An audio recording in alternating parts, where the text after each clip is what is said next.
Hello and welcome to this Open University video tutorial designed to supplement the module T189 Digital Photography. In this tutorial we're going to be taking a look at black and white and monochrome conversion techniques in Adobe Lightroom.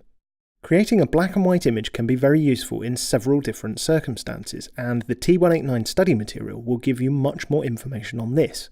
But to summarise, high contrast images and images where detail and texture are dominant factors make good black and white images. One final circumstance where black and white works well is in a generally good image but where the colours are not significant. Either they are pale and washed out, or just generally not punchy enough. This photograph, taken in Sitges, a town on the Mediterranean coast of Catalonia, Spain, struck me immediately because of the shadows being created by the curved wall here, and the way that the curves of the shadows contrast with the uniform pattern of the brightly lit pavement. The colours in the image are not particularly significant to the overall look, and I think it's an ideal candidate for black and white conversion.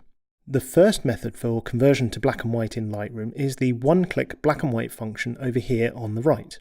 When I click it, I get an immediate black and white conversion. It does create quite a flat looking image, and this is because monochrome images tend to look better when they have higher contrast, so you would need to adjust the contrast and the other tonal controls here to encourage a more impressive visual effect in the image. I'm just going to return to the colour version for now, and I'm going to show you some of the presets available by default in Lightroom. The presets are located over here on the left-hand panel. For this image, I'm going to show you the Lightroom black and white filter presets. These filter presets actually affect the way that colours are filtered in the black and white image. This might be somewhat confusing given that there are no colours in the black and white, but actually the brightness of each colour still has an effect on the overall look of the image. Black and white film photographers often use coloured filters to affect, say, the intensity of the blue sky, and these filters mimic that effect. Cycling through these presets, you can see the effects of each. Here's the blue high contrast, here's green, infrared, orange, red high contrast, and yellow.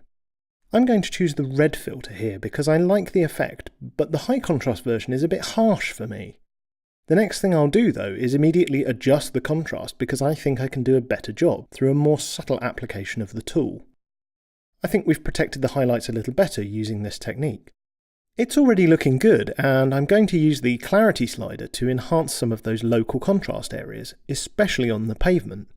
You can see that it's been given a little bit more punch, and we're really starting to see that contrast between the shadows and the textured pavement.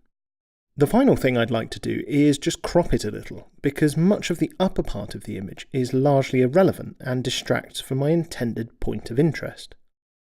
So, going to the crop tool, I'm going to choose a square crop. I like square crops, especially in black and white images, but the crop you use is up to you. And I'll move it down slightly. There. So you get the effect of this curve here, and also puts this area of interest into the top third, where the eye will hopefully be drawn to. I'll just tighten the crop a little more. And there. I think I'm happy with that. Whether or not you think it's worthy of good marks in T189 is another thing. Let's move on to my next image to show you some other techniques. This photograph was taken in Barcelona, and it's a shot I've been trying to capture for some time now. It's a classic scene of the very famous Siete Ports restaurant on the left, and I really wanted to capture it with no people in the scene, concentrating purely on the shadows cast by the archways on the right. There's not so much detail in the image, and in fact it does suffer from a little bit of softness, either due to poor focusing or possibly some camera shake. These kinds of issues can also be reduced by using a monochrome or black and white conversion, and I do think that such an effect here will greatly improve this image, especially because of the high contrast of the shadows. But perhaps we'll try something a little different here, using a different set of Lightroom presets, the black and white tones presets.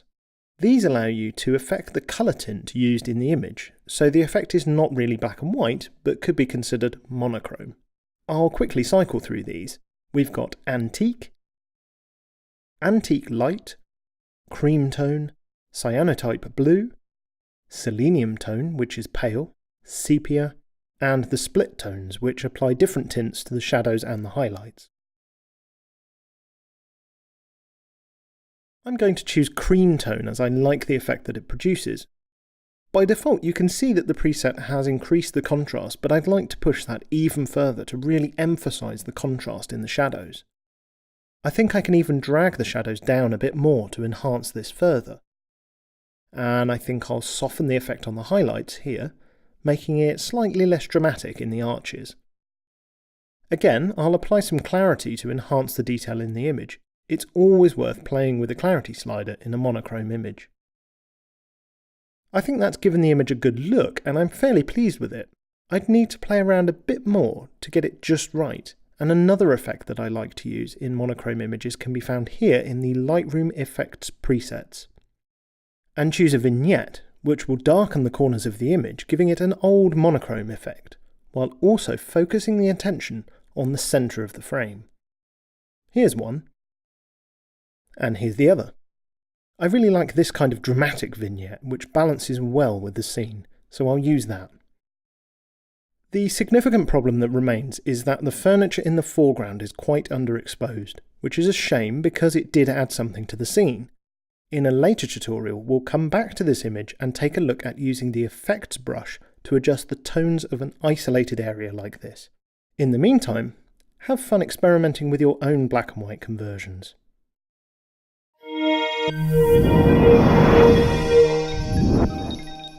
Get more from the Open University. Check out the links on screen now.